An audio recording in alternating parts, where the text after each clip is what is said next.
Ilang tulog na lang magsisimula na ang panibagong season ng NCAA. Kasabay ng paghahanda, 2 pang member schools ang nagdaos ng pep rally.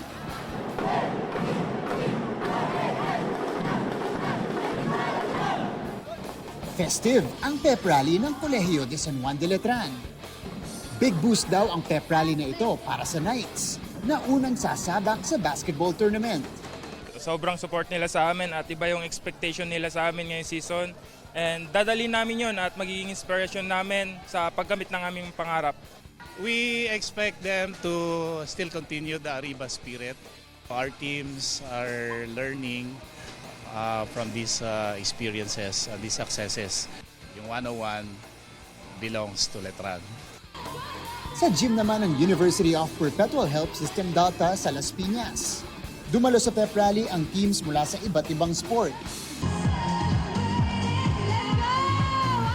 Excited silang salubungin ang Season 101.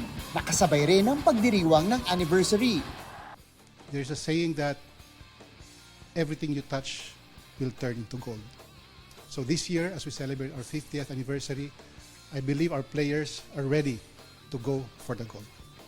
Confident but not too confident. Ano lang, nasa level lang kami na game at a time. Tsaka sobrang excited kasi madaming pumasok from juniors. Para sa GMA Integrated News, ako si Martin Javier, nakatutok 24 oras.